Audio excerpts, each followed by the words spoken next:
Қайырлы күн, әріптестер. Мен Ұлытау облысы Жаңарқа ауданы Атасу жалпы білім беретін мектебінің математика, физика пәнінің мұғалімі Альжанова Айдана Азаматовна. Еңбек өтілім 8 жыл, санатым педагог-модератор. Қызық сабақ жобасы аясында сіздерге ұсынылғалы отырған тақырыбым ол физика пәнінен, яғни 8-ші сыныпқа арналған тақырып линзалар, линзаның оптикалық күші, жұқа линза формуласы. Сабақ мақсатымен таныстыра кетейін, ең алдымен бастамас бұрын.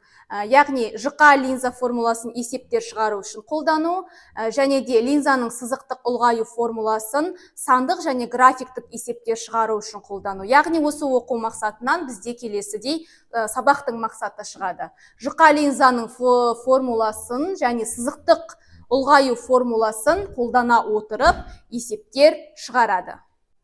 Енді оқушыларды топқа бөлу үшін біз kazmas.kz платформасын қолданамыз, яғни мына жерге оқушылардың атын үтір арқылы жазып, окейді бассақ, содан кейін неше топқа бөлгіміз келеді. Сол санды жазып топқа бөлсек, яғни 30 секундтың арасында бізге оқушыларды тез-тезден топқа бөліп береді платформа. Келесі кезеңіміз бұл өткен тақырыпты қайталау мақсатында, яғни WordWall платформасы арқылы физикалық диктант әдісі бойынша мына көріп отырғандарыңыздай құрылған ойынды, яғни сәйкестендіру бұл жерде сұрақтарды оқи отырып сәйкестендіреміз. N көрсеткіші бізде сыну көрсеткіші деп аталады. Қоямыз орнына. Келесі. Екі ортаны бөлетін шекара арқылы өткенде жарықтың таралу бағытының өзгеруін не деп айтамыз? Жарықтың сынуы деп айтамыз. Келесі сұрақ. Шынының сыну көрсеткішінің ауамен салыстырғандағы мәні 1,5-ге тең. Келесі сұрақ. Жарықтың сынуының екінші заңын 17-ші ғасырда, яғни 1621 жылы бізде Снелиус деген ғалым ашқан. Келесі, сынған сәулемен екі ортаны бөлетін шекараға сәуле түскен нүктеде тұрғызылған перпендикуляр арасындағы бұрышты біз сыну бұрышы деп атаймыз. Келесі, жарықтың сынуының екінші заңын көбінесе Снелиус заңы деп айтамыз. Снелиус заңы, сыну бұрышы. Біз барлық сұраққа дұрыс жауап бердік. Жарайсыңдар. Оқушылар, мына жердегі суреттен сендер нені байқап отырсыңдар? Яғни бұл жерде бізге не көріліп тұр? Яғни көзілдірік, лупа, дүрбі, фотоаппарат, микроскоп. Яғни осы аспаптардың барлығына бір ортақ бөлшек бар. Ол қандай бөлшек деп ойлайсыңдар? Яғни дұрыс айтасыңдар. Барлығына ортақ бөлшек бұл линза. Яғни бүгінгі біздің тақырыбымыз осы линзаға байланысты. Яғни линза деп екі жағы сфералық беттермен шектелген мөлдір денені айтамыз. Олар шашыратқыш және жинағыш болып екі түрге бөлінеді.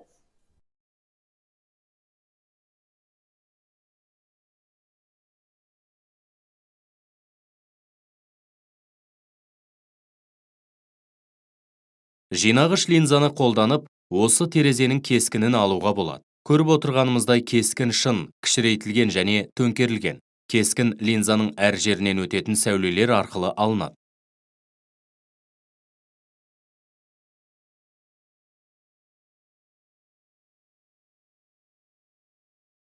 Объективтің бір бөлігін жабатын болсақ, кескін бұрынғысынша көріне береді, бірақ аздап күңгірт тартады.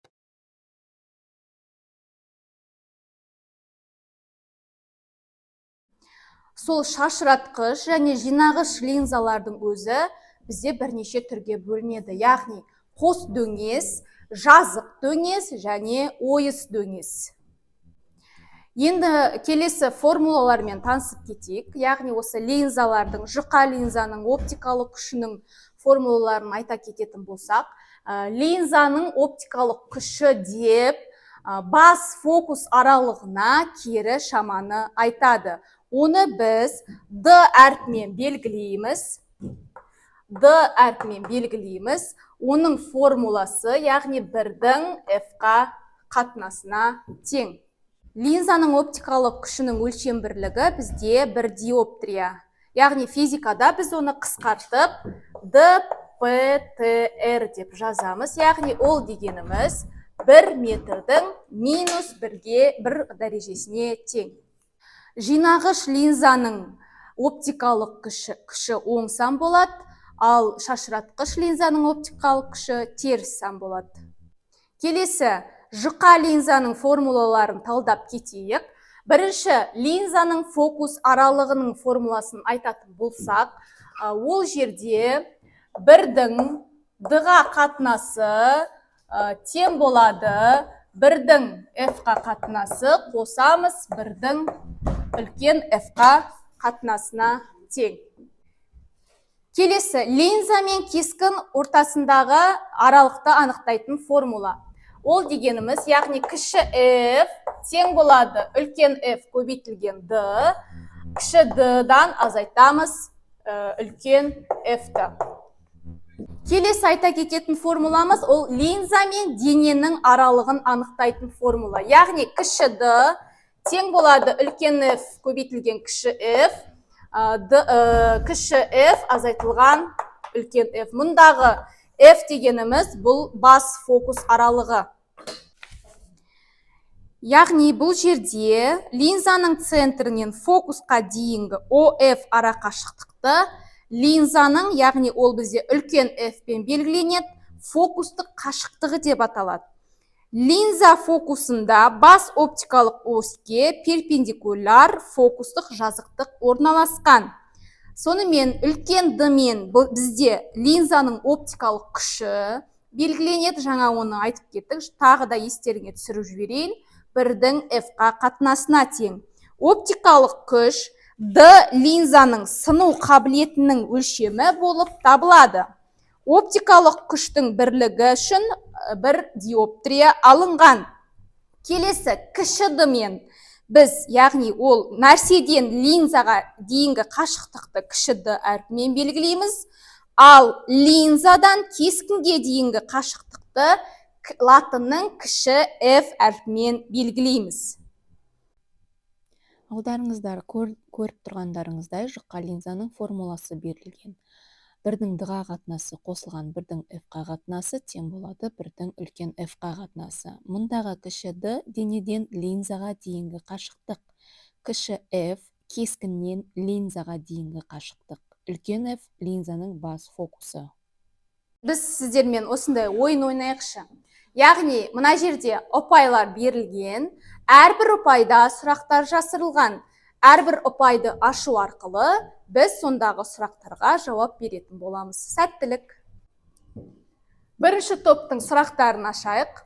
Яғни, екі жағы сфералық беттермен шектелген мөлдір дене қалай аталады? Бұл сұрақтың жауабы линза. Келесі сұрақ, екінші топқа сұрақ, яғни 100 балдық сұрақты таңдайық. Линза нешеге бөлінеді? Линзалар екі түрге бөлінеді. Шашыратқыш және жинағыш линза. Келесі сұрақ, үшінші топқа сұрақ. Нәрседен линзаға дейінгі қашықтықты қалай белгілейді? Нәрседен линзаға дейінгі қашықтықты латынның кіші D әрпімен белгілейміз. Келесі сұрақ, 200 ұпайлық сұрақ. Сыну беттерінің пішініне қарай линзаларды қалай бөледі? Дөңес, қос дөңес, қос ойыс, жазық ойыс. 200 ұпайлық сұрақ. Шоқтар линзадан өтіп, әрбір беттен сына отырып, линзаның оптикалық осінде жатқан бір нүктеде жиналады. Бұл нүктені қалай атайды? линзаның бас фокусы деп аталады. Келесі 200 ұпайлық сұрақ. Ал линзадан кескінге дейінгі қашықтықты қалай айтамыз? Латынның кішкентай f әрпімен белгілейді. Линзаны шектеп тұрған сфералық беттердің S1 және S2 центрлері арқылы өтетін түзудің линзасын қалай атайды? Бас оптикалық осі деп атайды. Келесі 300 ұпайлық сұрақ. D линзаның оптикалық күшінің формуласы латынның үлкен D әрпі тең болады 1-дің F-қа қатынасы. F дегеніміз бас фокустық қашықтық. Келесі 300 ұпайлық сұрағымыз, оптикалық күштің бірлігі үшін қандай өлшем алынады? 1 диоптрия, 1 ДПТР. 400 ұпайлық сұрақ. Жинағыш линзаның оптикалық күші плюс 1,5 диоптрия, ал шашыратқыш линзаның оптикалық күші минус 2 диоптрия. Линзалардың фокустық қашықтығын анықтаңдар. Бұл есеп. Яғни осы жерде біз линзалардың формуласын қолдана отырып есепті шығаруымыз қажет. Яғни бұл есепте бізде F1 және F2-ні анықтауымыз қажет. Фокустық қашықтықты ол үшін біз 1-ді линзаның оптикалық күшіне бөлеміз. Сонда формула 1-дің D1-ге қатынасы, яғни 1-ді бөлеміз 1,5-ге, жуық шамамен 0,167 метр шығады. Келесі F2-ні, яғни екінші фокустық қашықтықты анықтауымыз үшін 1-ді D2-ге бөлеміз. Яғни 1 бөлінген минус 2 тең болады минус 0,5 метрге тең. Келесі сұрағымыз, фокус аралығы 4 см жинағыш линзадан нәрсе 6 см қашықтыққа орналасқан. Кескіннің линзадан арақашықтығын және қандай болатындығын анықтаңыз. Яғни фокустық арақашықтығымыз бізде латынның үлкен F әрпімен белгіленеді, ол бізде 4 см-ге тең. Енді бізде сантиметрді, яғни халықаралық бірліктер жүйесінде метрге айналдырамыз. Ол дегеніміз 4 көбейтілген 10-ның минус 2 дәрежесі метр. Келесі D, яғни нәрседен кескінге дейінгі арақашықтықты біз кішкентай D-мен белгілейміз, ол 6 сантиметрге тең. Оны да халықаралық бірліктер жүйесінде метрге айналдырып аламыз. 6 көбейтілген 10-ның минус 2 дәрежесі метр. Біз нені табамыз? Яғни линзадан, кескіннің линзадан арақашықтығын табамыз, яғни кіші F-ті табамыз. Формула 1-дің D-ға қатынасы қосылған 1-дің F-ға қатынасы тең болады 1-дің үлкен F-ға қатынасы. Осы формуладан біз кішкентай F-ті табамыз. Яғни үлкен F-ті көбейтеміз кіші D-ға, оны бөлеміз D азайтылған үлкен F-қа. Орнына барлық мәнді қою кезінде бізде 12 сантиметр шығады. Фокус аралығы 25 сантиметр. Шашыратқыш линзаның оптикалық күшінің абсолют мәні нешеге тең? Яғни бұл жерде фокустық қашықтық 25 сантиметрге тең, біз табуымыз керек оптикалық күшті, яғни үлкен D-ны табуымыз керек. Формула бойынша D тең болады 1-дің F-қа қатынасы, сантиметрді міндетті түрде халықаралық бірліктер жүйесінде метрге айналдырамыз. Сонда 1-ді бөлеміз 25 көбейтілген 10-ның минус 2 дәрежесіне, сонда бізде шығады 0,104 метр. Оны сантиметрге айналдыратын болсақ, яғни 4 сантиметр шығады. Келесі қарастыратын формуламыз сызықтық ұлғаю формуласы. G тең болады үлкен H-тың кіші H-қа қатынасы, ол тең болады кіші F-тің кіші D-ға қатынасы. Мұндағы кіші D денеден линзаға дейінгі қашықтық, кіші F кескіннен линзаға дейінгі қашықтық, кіші H объектінің биіктігі, үлкен H кескіннің биіктігі болып табылады.